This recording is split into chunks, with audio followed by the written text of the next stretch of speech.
कर लिए किसी लड़की से 3 बार व्हाट्सएप पर जो है तलाक तलाक लिख के भेज दीजिएगा। नहीं कहता 10 का लाठी था 1 का बोझ, है ना। हेलो दोस्तों, आप सभी का दोस्त, आप सभी का मित्र, मैं चंदन कुमार। आज बहुत ही इंपॉर्टेंट टॉपिक यानी कि समान नागरिक संहिता कानून क्या है, उसका टॉपिक लेकर आया हूं, वो भी जबरदस्त तरीके से। आपके माइंड में आता होगा क्या, समान नागरिक संहिता कानून क्या है, इसका क्या फायदा है, क्यों लाया गया, ये सारे के सारे चीज, इसका क्या फायदा है, क्या लाभ है, ये सभी आपके मन में जो प्रश्न चल रहे हैं, सारा का सारा प्रश्न का जो है जवाब अभी मिल जाएगा आपका, वो भी छोटा वीडियो, शानदार वीडियो। ठीक है, देखिए सबसे पहले जो है समान नागरिक संहिता कानून क्या है कानून भैया बताइए। यानी कि जो है समान नागरिक संहिता से देश में सभी नागरिकों के लिए खास तौर पर एक समान नियम कानून, जैसे विवाह की उम्र, तलाक, पोषण भत्ता, गोद लेना और संपत्ति बंटवारे इत्यादि में सबके लिए एक जैसा कानून होना चाहिए। इसी को हम समान नागरिक संहिता कानून कहते हैं। बात समझे, मतलब एक समान पूरे देश में विवाह की उम्र, तलाक जैसे दे दिया जाता है, पोषण भत्ता, गोद लेना, ये एक समान नियम अभी नहीं है। ये विभिन्न राज्यों में अपना अपना एक अलग जो है इसका नियम और कायदे है। बात समझ रहे हैं, तो इसके जरूरत इसलिए पड़ी, अब क्यों पड़ी जरूरत वो हम आपको बताएंगे। तो इसी सब को जो है मैंने हटाने के लिए, एक अच्छा नियम लगाने के लिए कि पूरे एक राष्ट्र, one nation one law, one nation one law, बात समझ रहे हैं। तो उसी के आधार पर जो है पूरे इंडिया में, पूरे इंडिया में एक नियम जो है लाया जाए, जिससे पूरे देश में एकता का बंधन बंधा हो। और जब एकता हमारे देश की नागरिक में होगी तो हमारे देश का चौमुखी विकास होगा, सर्वांगीण विकास होगा, है ना। अब देखिए थोड़ा चलते हैं, लेकिन यहां पे देखिए हम आपको लिख के बताए हैं ताकि जो है समझ में अच्छा से आएगा आपको। यानी कि जो है समान नागरिक संहिता से देश में सभी नागरिकों के लिए खास तौर पर विवाह की उम्र, देखिए विवाह की उम्र, तलाक, पोषण भत्ता, गोद लेना और संपत्ति बंटवारे इत्यादि में सबके लिए एक जैसा कानून होगा। फिर वो किसी जाति का क्यों ना हो, चाहे हिंदू हो, मुसलमान हो, सिख हो, ईसाई हो इत्यादि, किसी भी जाति धर्म से कोई लेना देना नहीं है। चाहे आप किसी भी जाति धर्म से अपना संबंध रखते हैं, कोई मतलब नहीं है। वन नेशन वन लॉ, मतलब एक जो है ना समान रूप से जो पूरे भारत में जो है नियम कानून होना चाहिए। उदाहरण के तौर पर हम आपको बताते हैं, जैसे मान लीजिए क्या हिंदू धर्म में है क्या कि 21 वर्ष से एक मानक रखा गया कि लड़कियों की शादी 21 वर्ष, पहले 18 था, अब 21 कर दिया गया। 21 वर्ष के बाद ही आप जो है लड़कियों की शादी, अपनी लड़की की शादी आप कर सकते हैं। लेकिन ये बाल विवाह, उसके अगर नीचा करते तो बाल विवाह का जो है अंदर रखा जाएगा। लेकिन मुस्लिम लॉ में क्या है कि आप जो है 9 से 12 साल के अंदर में जो है उसको शादी कर सकते हैं, उसका एक अलग लॉ है। क्या होगा भैया, ऐसे में विकास होने वाला है नहीं ना। मतलब कि और इससे में क्या होता है कि मान लीजिए कि जो हिंदू धर्म के जो है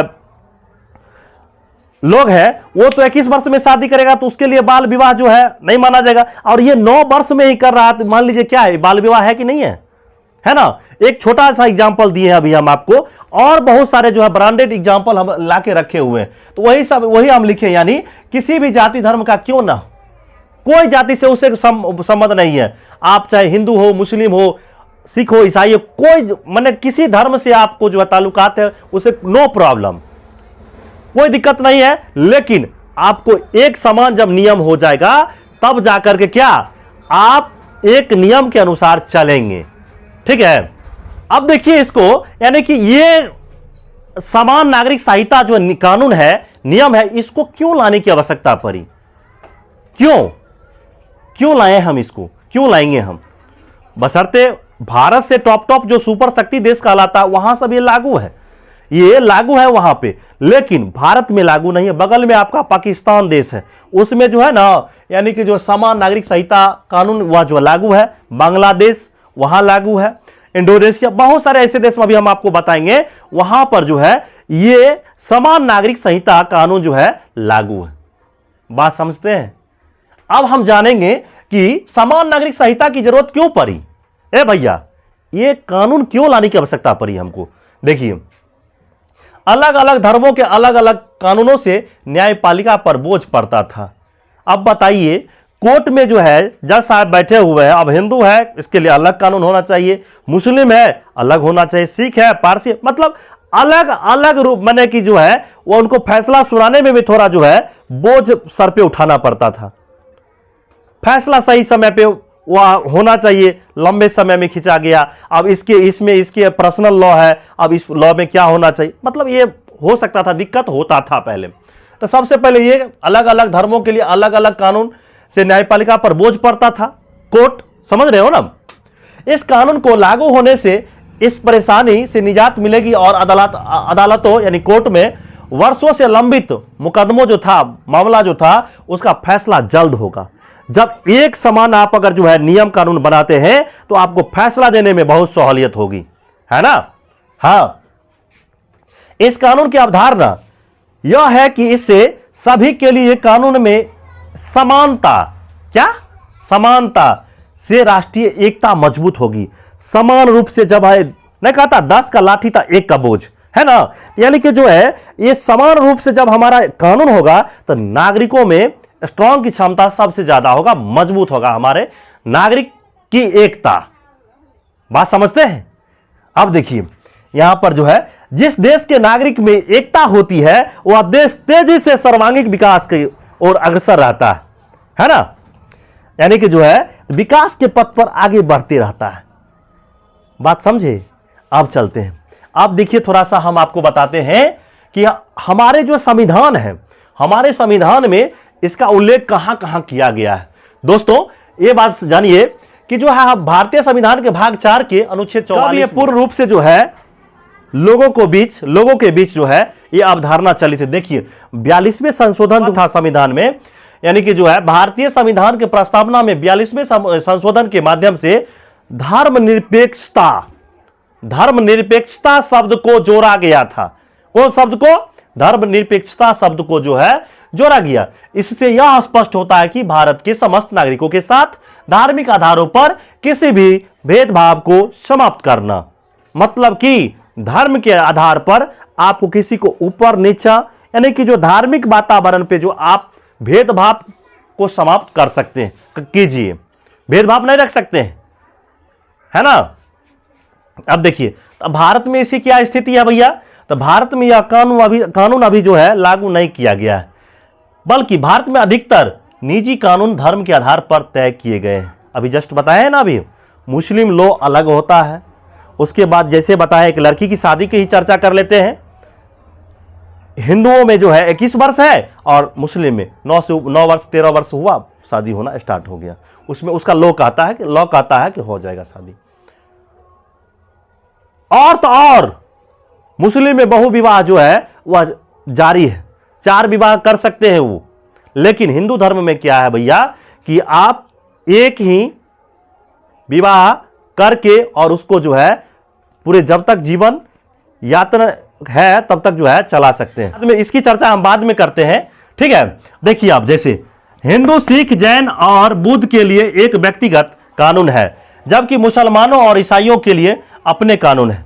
मतलब कि बौद्ध, उसके बाद जो जैन, हिंदू, सिख, ये सब जो है इसका सभी का जो है कानून जो है हिंदू के नियम के साथ उसका जो है बंधाता है, जबकि मुसलमान भाई और ईसाई भाई के लिए जो है एक अपना एक कानून है। बात समझ रहे हैं? अब देखिए, यानी जो है अब मुसलमान भाई के कानून जो है शरीयत पर आधारित। बात समझते हैं? शरीयत। देखिए, अब इसके ये जो है आपको समान नागरिक संहिता कानून का क्या लाभ है हम वो आपको बता रहे हैं। इसका लाभ है कि एक समान कानून बनने से विभिन्न कानूनों का जाल खत्म होगा। जितने भी छोटका चुटपुटिया जो है कानून बना हुआ है, अलग अलग धर्मों में इसको चुटपुटिया इसलिए मैंने बोला कि कुछ प्राइवेट लॉ है, अलग अलग धर्मों में है, उसके लिए वो सब का जाल खत्म हो जाएगा। क्या होगा? जाल खत्म हो जाएगा, है ना। और इसके बाद एक law, one law one nation होगा, ठीक है। तब जाकर के जो है ये और जितने भी मुकदमे हैं अदालतों में, कोर्ट में कम पड़ जाएंगे। बात समझ रहे हैं? अब देखिए, जैसे कि देखिए मुसलमान भाई के कानून शरीयत पर आधारित है। अब इसका लाभ क्या होगा सो देखते हैं। एक समान कानून बनने से विभिन्न कानूनों का जाल खत्म होगा। माने जो इधर उधर प्राइवेट लॉ है वो सारे के सारे जो है क्या होंगे? समाप्त हो जाएंगे, है ना। उसके बाद इससे देश के लगभग 20% दीवानी मुकदमे जो होता है वो समाप्त, 20% मुकदमा जितना है वो सारे के सारे खत्म हो जाएंगे। बात समझते हैं? अब देखिए दोस्तों, अब इसके बाद जो है शादी से संपत्ति तक का जो है महिलाओं के हक अलग अलग हक है, अलग अलग जो है हक, वह जो है अलग अलग हक से कैसे हम वंचित करते हैं महिलाओं को, स्त्रियों को, उसके बारे में हम अभी चर्चा करेंगे। देखिए ये सब लॉ है, इसी सब लॉ को हटाने के लिए जो ये सब जो है, ये सब जितने भी आधार पे दिया गया है, इस सबको जो है ना कुरीति को, कुप्रथा को हटाया जाएगा कि महिलाओं को भी जो है हक मिलना चाहिए। मान लीजिए किसी मुस्लिम है, शादी कर लिए किसी लड़की से, 3 बार व्हाट्सएप पर जो है तलाक लिख के भेज दीजिएगा, क्या उसका रिश्ता टूट गया? बेचारी कहाँ कैसे जाएगी? और तो और उसका संपत्ति में भी अधिकार नहीं है, उसका लॉ ये कहता है। ये गलत है ना, बिल्कुल गलत है। और बताते हैं हम आपको, मुस्लिम लॉ में बहु विवाह माने कि 4 विवाह जो है ना मुस्लिम में जो है किया जा सकता है, किया जा सकता है, यानी कि 4 विवाह तक छूट है। पर अन्य धर्मों में एक पति एक पत्नी का कड़ाई से लागू है। अगर आप सरकारी नौकरी करते हैं ना, एक ही पत्नी को रखना पड़ेगा। अगर आप दोबारा शादी कीजिएगा, वो चलेगा ही कोर्ट, तो आपका नौकरी खत्म हो जाएगा। ऐसा है, हिंदू धर्म में है। लेकिन मुस्लिम में क्या होता है कि मुस्लिम लॉ है उसका कि आप 4 शादी कर सकते हैं, 4 शादी तक कर सकते हैं, छूट है। लेकिन क्या, लेकिन हिंदू धर्म में जो है कड़ाई से लागू होता है। अभी अगर आप सिंगल पर्सन है, अगर शादी करते हैं तो आपका, यदि आपकी नौकरी हो जाती है, अगर 1 वाइफ है तो आपका नौकरी चलेगा। अगर डबल किए वो शिकायत कर देगी कि ऐसे ऐसे बात है, उसके बाद आपका नौकरी चला जाएगा। बात समझते हैं? इसलिए अगर है ऐसा तो ये सब बात ध्यान रखिए, ठीक है। क्या ये दूसरा इसका कौन सा हक है? जैसे मान लीजिए संतानहीन या नपुंसकता जैसे उचित कारणों पर भी, माने किसी कारण बस मान लीजिए कि बच्चे नहीं हुआ, है ना, यानी कि संतानहीन जिसको बांझपन कहते हैं या नपुंसकता, यानी कि जो दोनों एक ही शब्द है, जैसे उचित कारणों से जो उसको संतान नहीं हुआ, फिर भी वह दूसरा शादी जैसे हिंदू धर्म में हो गया, उसमें अगर जो दूसरा शादी करेगा तो वह दंडनीय अपराध है। हिंदू, ईसाई, पारसी के लिए दूसरा विवाह काट देना इसको, दूसरा विवाह दंडनीय अपराध है, नहीं कर सकते हैं। बात समझ रहे हैं? तीसरा देखिए, मुस्लिम में शादी के लिए उम्र सीमा नहीं है, तय नहीं किया गया है, लेकिन फिर भी 9 वर्ष की कन्या से विवाह किया जा सकता है। 9 वर्ष की आयु में जाकर के जो है उसका मुस्लिम लॉ कहता है कि 9 वर्ष की जो है उम्र में जो है शादी किया जा सकता है, 9 वर्ष की कन्या से विवाह किया जा सकता है। जबकि अन्य धर्मों में यह 21 वर्ष लिमिट लगा दिया है, लिमिट है, लिमिटेशन है। इसी सब को तोड़ने के लिए एकदम एक समान होगा, तो एक समान जो हमारा देश क्या होगा? सर्वांगीण विकास होगा। बात समझ रहे हो? समझते हैं ना आप? देखिए, लेकिन पारसी में क्या है, या आपसी सहमति से विवाह विच्छेद नहीं कर सकते हैं। मतलब कि जैसे मुस्लिम में क्या होता है कि अगर मान लीजिए रिश्ते को हटाना है, तलाक बोल दिए 3 बार, वह रिश्ता टूट जाता है। लेकिन पारसी में क्या होता है, जब तक आपसी सहमति नहीं होता है तब से, यानी कि जो है वो टूट नहीं सकता है, अलग नहीं हो सकता है। पारसी में यह आपसी सहमति से विवाह विच्छेद नहीं कर सकते हैं आप। उसके बाद देखिए चौथा है, संपत्ति के कानून में जो है मुसलमान में पुरुष के हक में झुके हुए हैं, पुरुष की ओर झुका हुआ। मान लीजिए तलाक दे दिया, कहा अब हम उससे कोई लेना देना नहीं, टूट गया। मान लीजिए जो संपत्ति है, यानी जितना भी चीज वह कमाया उमाया सब पुरुष के हक में होगा। अब बेचारी अबला वो नारी कहां जाएगी? अब देखिए, लेकिन जबकि हिंदुओं में स्त्री को बराबर हक है, लेकिन मुसलमान में वसीयत भी 1/3 संभव, वह भी मौखिक है। वसीयत देता है लेकिन मौखिक 1/3 है। चलो उसमें जो है थोड़ा बहुत दे देंगे, वह मौखिक, लिखित नहीं है कुछ भी। बात समझते हैं।